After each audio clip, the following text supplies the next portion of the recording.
Before I start this video, I would like to thank you all for the massive amount of nice comments on YouTube, several reposts onto other social media sites, and, in general, just an overwhelming amount of support for my first ever video uploaded that wasn't just an edit or an Overwatch clipdom. I would also like to apologize to those who know me for flooding their chat logs with my flexing of how well the video performed. I would feel really embarrassed if I'm saying all this just for the video to drop less than, say, 100 views or something like that, so please don't let that happen. There are a number of things that influence the development of this video, such as this amazing thread by user DMDODJ on Twitter, who graciously permitted me to use their thread in this video. Go follow them, by the way, they make a bunch of cool reverse lore threads. And I want to get into the behind the scenes of this video, but I don't want this intro to take up too much time of this already long video, so more of my thoughts will be at the end. Once again, thank you all, and enjoy the rest of the video. You probably have heard of some variant of autism, autism spectrum, or high/low functioning autism before in your life. In fact, I'd be more surprised if you hadn't, especially in such a day and age where information can be accessed instantaneously anywhere, anytime, assuming you aren't stuck in the middle of Antarctica. Additionally, awareness of similar conditions and other issues, such as gender discourse and mental illnesses, is at an all-time high thanks to social media and wonderful groups of people spreading it. However, I chose the word awareness specifically instead of knowledge or empathy because the truth is, while most people may be aware of things like depression or ADHD or, in our case, autism, they don't really understand the ins and outs of these conditions well. While it is not entirely their fault, as long as they're not being Lex Luthor pocket dementia rage bait Twitter monkeys about it, this should not be the case. I recently listened to Eric Cousin's speech, founder of #SameHere, about a similar topic. Something he said which stuck out to me was, think about the last time you heard about a celebrity's mental health condition. You're just given a name and an illness. You don't know what happened to them leading up to the development of this problem, and you don't know how it affects them on a day-to-day basis. All you can really do is pray for them and, if you're feeling really bold, maybe send them a best wishes postcard as well.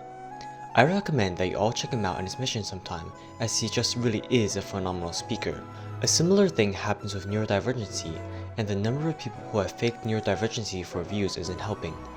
If you couldn't tell from the thumbnail and title, I think that the OG aura farmer Liang Yue, from here on out referred to just as her first name, Yue, has autism, and I say this for several reasons. These include her struggle to interpret social cues, her struggle to interact with and understand those around her, leading to social isolation, and her special interest in Detective CO7. I say special interest here and not hyperfixation. We'll get to that in a minute.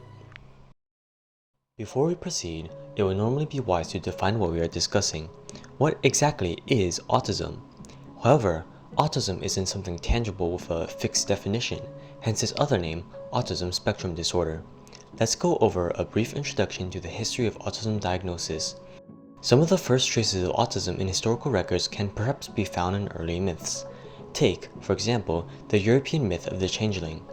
These stories tell of children left in a forest, quote-unquote, exchanged by fairies for their parents' true children, for demons, often with either birth defects or developmental issues. Sijaha's research suggests these myths were likely inspired by children of conditions such as Down syndrome, cystic fibrosis, and autism. Regressive autism, in which a child seems to follow normal developmental patterns for the first few years before suddenly showing characteristics of autism, may have also led parents to believe something paranormal was wrong with their child. While autism may not have been the only reason for a parent to suspect their child of being a changeling, unfortunately, such cases where this occurred often led to infanticide. One such example happened in March of 1863 in New York. Mary Nell, mother of a 3-year-old infant whose gender was not specified, forced her child to sit on a red-hot shovel. The idea behind this savage act was that if the child was indeed switched up by a fairy, the changeling would fly away. The child suffered major burns and died within a week. I say this not to try to make you unable to sleep for the next 2 weeks, but rather because I want you to see that there is a common theme recurring throughout history. Ignorance, or the lack of knowledge, leads to fear, which then leads to hatred, which then leads to violence and extreme cruelty, or an even greater lack of knowledge. Even today, autism is correlated with smaller social networks, a decrease in overall quality of life, a more difficult time retaining and seeking employment, as well as a higher rate of loneliness. The same thing happened with mental asylums, and continues to happen regarding racism and queer people. There is also the whole thing about Arcanus in Reverse 1999 being the in-game equivalent of neurodivergent people, which is especially prominent in the Chapter 9 main story quest. Now, back to the history of autism. The word autism itself has the Greek root word of autos, meaning self. The term was coined by Dr. Eugene Bleuler in 1901, and it was initially used to describe a type of schizophrenia in both children and adults. Bleuler had a negative perception of those with these characteristics, as one research article puts it. According to Bleuler, autistic thinking was characterized by infantile wishes to avoid unsatisfying realities and replace them with fantasies and hallucinations. However, starting from the 1960s, the perception of autism began to shift rapidly. A committee formed by English psychiatrist Mildred Creek attempted to define autism in 1961. Creek's party composed a list of 9 features present in schizophrenic syndrome in childhood. 1. Gross and sustained impairment of emotional relationships with people. 2.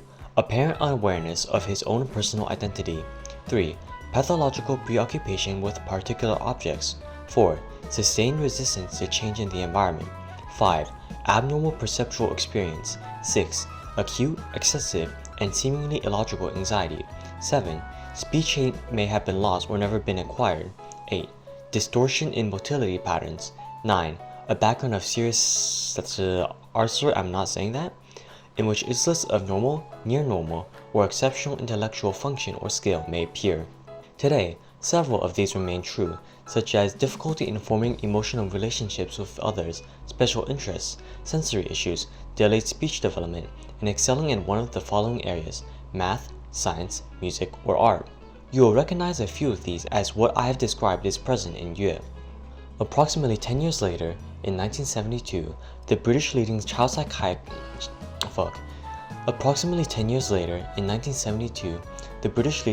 psychiatric researcher Michael Rutter described autistic children, stating that they have a deficiency of fantasy rather than an excess.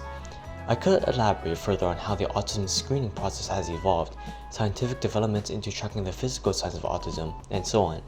However, this section has already taken up too much time, and I haven't even begun talking about Yue yet. The point is, there are a lot of nuances with these kind of things, and everything I say in this video is going to be from a purely non-professional view. I don't know if we'll ever give you a confirmation on these speculations unless Zhou Jian himself uploads a video saying, yes, Liang Yue is autistic, I am John Bluepock and I endorse this message. Now that the most info-packed section of the video is done, let's move on to the next item on the agenda, actually talking about Yue. The first characteristic of ASD I listed was a struggle to interpret social cues. On her first ever mission of Poitier, something DMDO-DJ points out in their thread is that Poitier tells her to get off her high horse. In response, Yue replies, "But I don't have a horse." didn't think you were bossy. This moment is lighthearted and humorous, and frankly partner reminds me of a and Jackie thanks Chan bit, with the possibility of being attributed to Yue's unfamiliarity with the English language.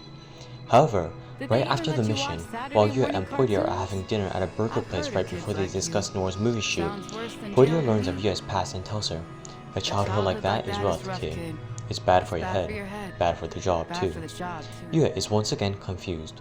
Quote, "I don't understand why you're upset, Miss Poitier. How is it bad for the job?" Now, an image is painted much more clearly for us. Yue struggles to understand these kinds of roundabout or implied statements in speech. DMDO-DJ asserts that struggling with ambiguous wording is common among many neurodivergent people. By the way, if you see me being dragged into a white van off the streets by a woman who looks like this, do not doubt Qiangliang. I am exactly where I want to be. Additionally, Yue likes to infodump/overshare when something she is knowledgeable in is brought up, leaving no rooms for ifs and maybes. Going back to our example of her mission with Poitier, when she had to settle a quarrel between two neighbors about one's loose munchalos, she lists off information she knows of munchalo behavior out loud. DMDO-DJ also observes that Yue likes to formulate her thoughts out loud, as can be seen during the final fight scene with Qixing, potentially due to her own internal thoughts being disorganized, which is commonly associated with ADHD, but has also been observed in people with autism. Google search results for this topic seem to agree, although finding any journal articles on the topic to cite concretely was harder than farming by fabricated skeletons. A possible counter-argument against this being used as evidence to support the claim could be that, well, it's a video game, so of course they're going to be speaking out loud while talking to themselves a lot. And while this is true, you can see that even within Reverse, there is a distinct difference between how Yue monologues to herself and how other characters do. Take, for instance, Argus's character story. At the start of the first stage, Argus is talking to herself as she arrives in an unfamiliar town. Nevertheless, you can see the stark contrast between how Yue likes to include an incredible amount of detail in her speech, while Argus skips over some things, such as the description of the train ticket she holds in her soliloquy, which are then substituted by narration text in-game. The second characteristic of ASD I stated was the struggle to socially interact with others. From the very get-go, we are introduced to the idea that Yue is seen as different and stands out. In fact, everyone in the police department we see believes Yue to be just another snobby, rich brat who is only temporarily joining the ranks for the merit of being able to say she did so, kind of like how most high schoolers in community service are only doing it for the college applications. Even though this sentiment is gone by the end of the event, it is obvious that this is a common recurrence throughout Yue's entire life, as we also see how she is ostracized as a child in part 14 of the main event story. She understood that the other kids hated her, of course, but what she just couldn't wrap her mind around was why they hated her. When she said or did what she believed was right, she would be called a traitor or teacher's pet. I think Bluepak intentionally set up Yue's background to be a sort of parallel to Verton, our protagonist, even if the two never interact in the story. Both are obviously different from others their age, both do what they think is right, and yet one was well received within a circle of friends, while the other was left alone with nobody else. Naturally, we can also not exclude Yue's prestigious family name from this conversation. As the next bearer of the Liang surname, Yue has the weight of the world resting upon her shoulders. Going back to her flashback in part 14, we see how strictly her father treats her, almost to the point where it can be called emotional abuse. And I bring this up because she similarly does not understand why her father is so strict of her either, and also because children with ASD suffer from adverse childhood experiences 3 to 4 times as much as their non-disabled peers.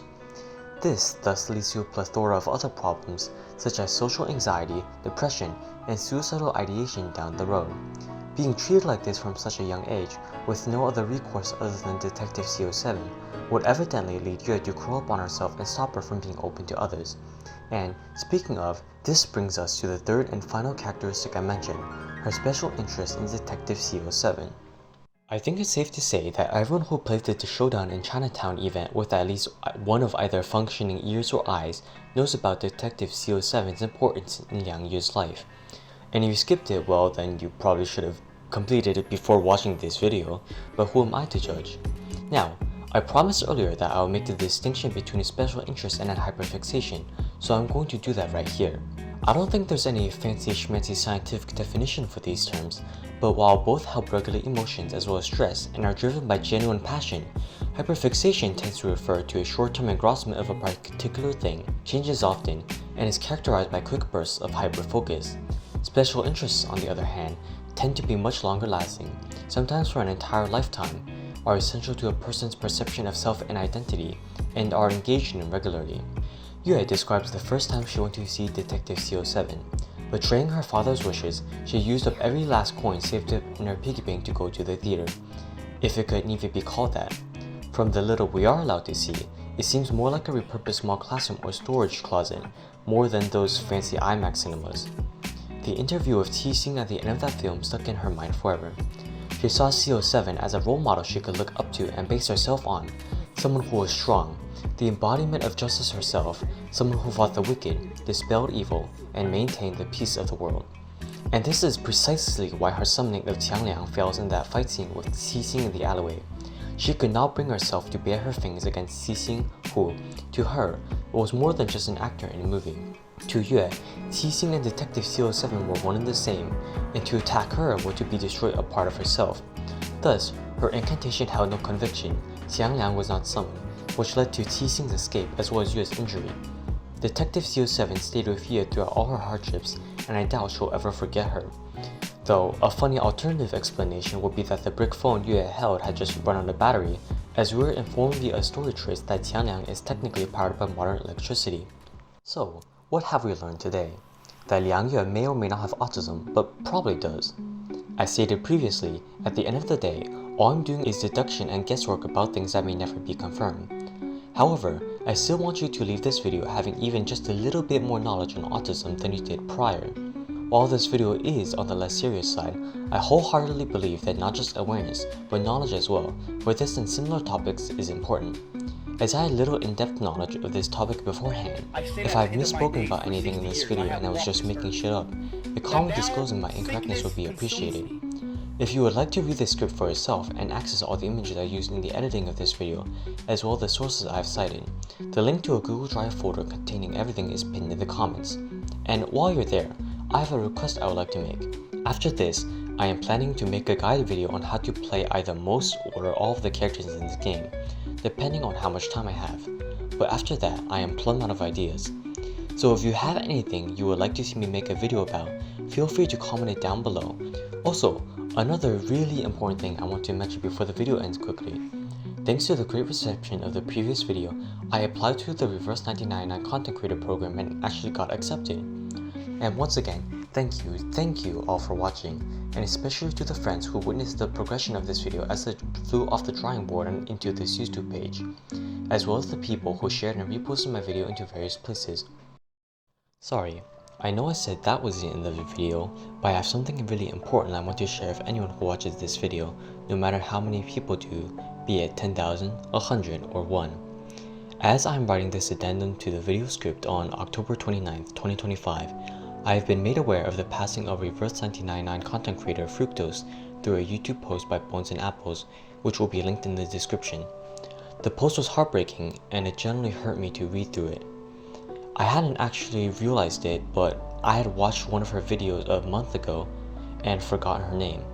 In fact, the video, titled Liang Yue, Embracing Individuality, served as another primary source of inspiration for this video, apart from the Yue analysis thread previously mentioned, buried in the back of my mind. While I cannot attest to her character as I do not know her personally, many have called her a greatly talented creator who said she always put her heart into her work. Prayers to all those who know her. Links to her socials will also be in the description. Thank you for your time. From 白居易 赋得古原草送别，野火烧不尽，春风吹又生。